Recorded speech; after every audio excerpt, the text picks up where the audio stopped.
Hello YouTube family, સ્વાગત છે તમારું એક મારા નવા વ્લોગમાં। તો આજે આપણે સ્કિન કેર માટેનો એક વિડીયો સરસ બનાવવાનો છે। તો એના માટે જો હું આવા કૂણા કૂણા તુલસી માના જે ડોકા હોય પાંદ એ આવી રીતે લઈ આવીશું। એને આપણે સારા પાણીથી પહેલાં તો સાફ કરી નાખીએ। આમ પાણીને ખેડી નાખવાનું અને આવી રીતે આપણે એક રોટલી બનાવવાનો પાટલો હોય એ પાટલો લઈ લેવાનો અને પાટલીને વેલણ બે એકદમ સરસ ચોખ્ખું સાફ હોવું જોઈએ। હવે એને આપણે આવી રીતે મસળી અને રસ કાઢવાનો છે।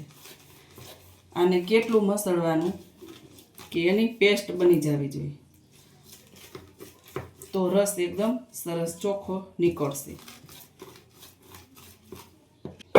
આપણે થોડોક રસ લઈ લીધો છે વાટકીમાં આવી રીતે। હજી આપણે પાછું ચાલુ રાખી પેસ્ટ તુલસીમાંના ડોકા સહિત જ લેવાના, કૂણા કૂણા ડોકા, તો જ રસ નીકળશે, નકરા પાંદડામાં રસ નહીં નીકળે, એ એક ધ્યાન રાખવાનું। થઈ ગયો છે ને આવી રીતે લઈ નામ રસ કાઢી લેવાનો। જો આટલો રસ નીકળો, જો ડોકા સહિત લઈને તો રસ નીકળે, પાંદડા લઈ તો પાંદડામાંથી ખાલી રસ ન નીકળે। એટલે આપણે આવી રીતે આમ રસ લઈ લીધો છે, તુલસીનો રસ છે। અને આવી રીતે આપણે મુલતાની માટી લેવાની છે અને આ હળદર લેવાની છે। આ ત્રણ જ વસ્તુમાંથી આપણે ક્રીમ બનાવવાનું છે કે પેસ્ટ, આ ત્રણ વસ્તુમાંથી આપણે બનાવવાની છે।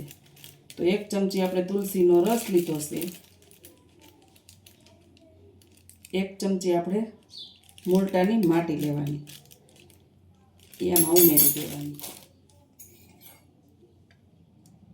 અને આટલી હળદર, ચોથાઈ ચમચી હળદર, ચમચીનો ચોથો ભાગ।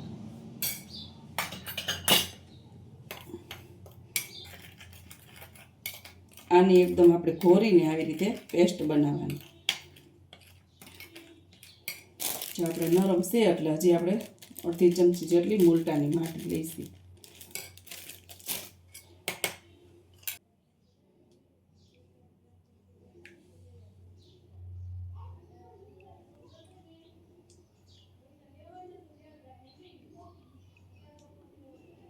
જો આવી રીતે એકદમ ઘોળી મિક્સ કરી અને આની પેસ્ટ બનાવી લેવાની।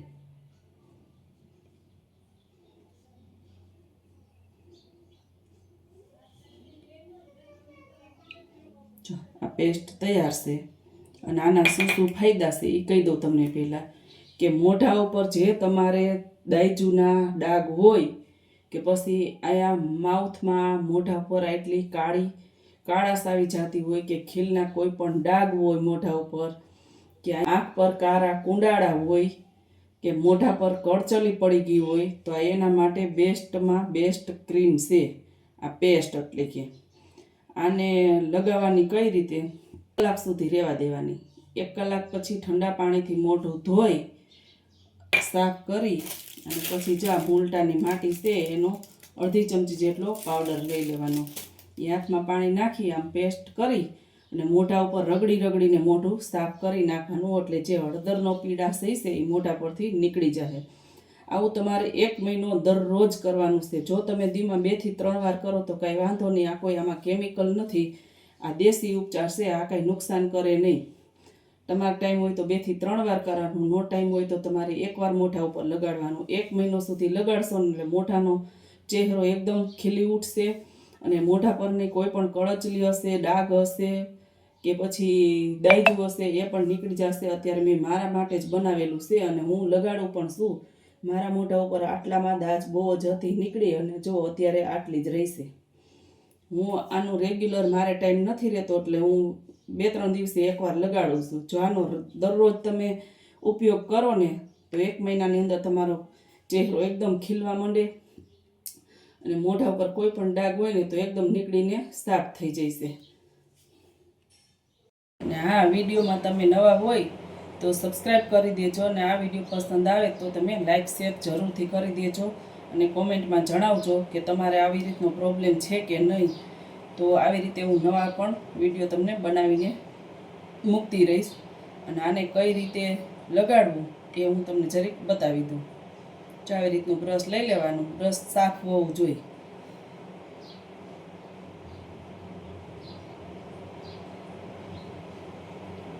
જો આંખ નીચે આવશે તો આને કાંઈ નુકસાન નહીં કરે તમને.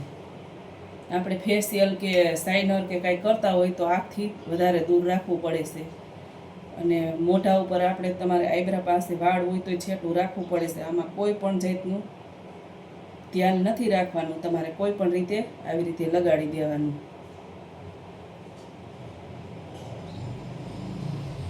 આવી રીતે લગાડી દેવાનું અને ઘાટો લેપ રાખવાનો, બહુ પાણી જેવો લેપ નહીં કરવાનો, નહીં તો મોઢા ઉપર રહે નહીં. અને જો તમારે વધ્યું હોય તો સુકાઈ ગયા પછી મોઢા પર સુકાઈ ગયા પછી પાછો લેપ લગાડી શકો. અને 1 કલાક આપણે લેપ રાખવાનો છે. મોઢા ઉપર 1 કલાક લેપ રાખ્યા પછી ઠંડા પાણીથી મોઢું સાફ કરી, સાદું પાણી લઈ પછી મુલતાની માટી લઈ હાથમાં અને મોઢા પર રગડી રગડીને મોઢું સાફ કરવાનું છે. જો વિડીયો ગમ્યો હોય તો લાઈક, શેર, સબસ્ક્રાઈબ કરી દેજો. ફરી મળીએ પાછા કાલે નવા વિડીયો સાથે.